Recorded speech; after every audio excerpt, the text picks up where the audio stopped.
Hello, I'm Deverrick Johnson. I'm the Monroe Catholic football team sideline reporter, and today I'm here with. Donald Dicko White.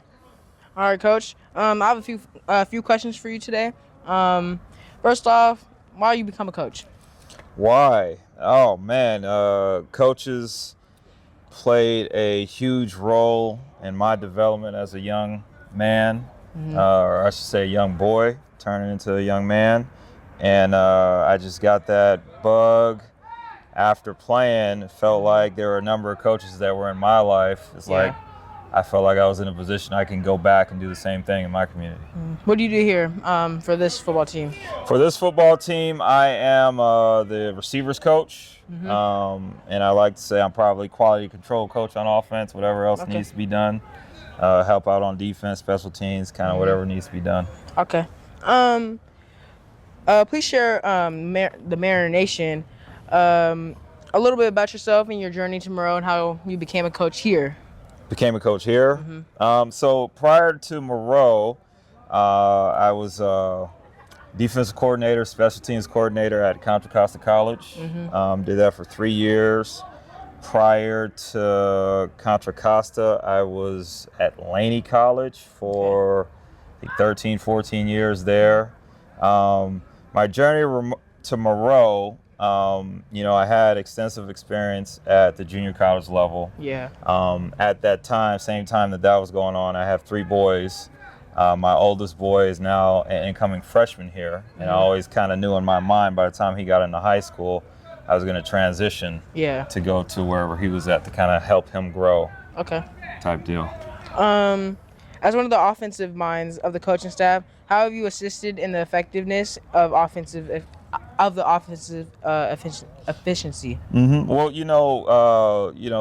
Coach Miner has an extensive offensive background, and I just kind of come in to kind of help with the details to make sure that we're on point where we need to be to see, kind of iron out any problems that we might have. And so it's already, the system itself, has a history of playmakers, and so it's just a matter of just getting this new group to understand where we need to be, why we need to be there, kind of put the why into it a little bit more.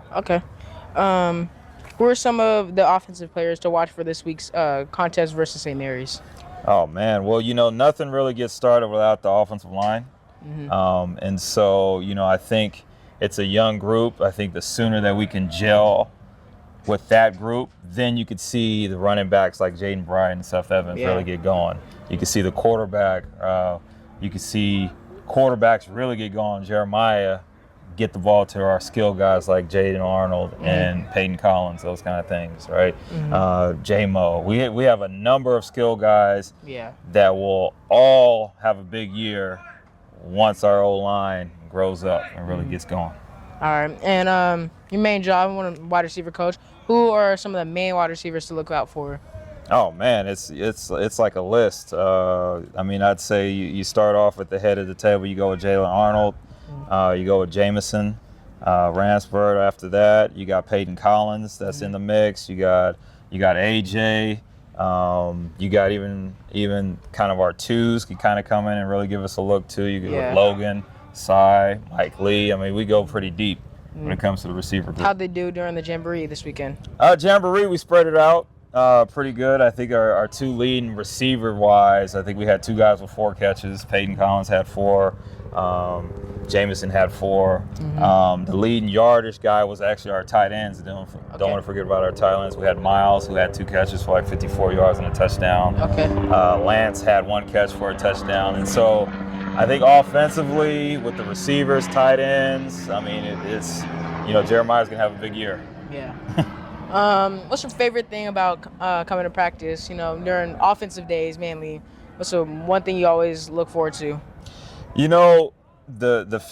My favorite part of practice is to see the continual development of our young players into our offense, right? It's like almost every day we're adding on a little bit more detail. We're getting more cohesive in where we need to be. We understand spacing a little bit better.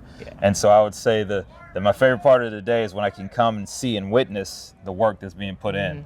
Who has developed the most in your eyes? That's a good question. Probably, I'd say probably the guys that have probably developed the most receivers, I'd say there's probably two. I'd say Jameson and Peyton. Okay. Have probably developed the most receiver-wise. We kind of moved them around a little bit, and so I think they've developed probably the most this offseason. Okay. Well, you got anything else to say to the Mariners? You know, people who are going to come to the games? Oh, man, make sure you get here early because it's going to be standing room only, and we're here to put on a show. All right. Thank you. Thank you, Coach, for the interview. Appreciate your time, man.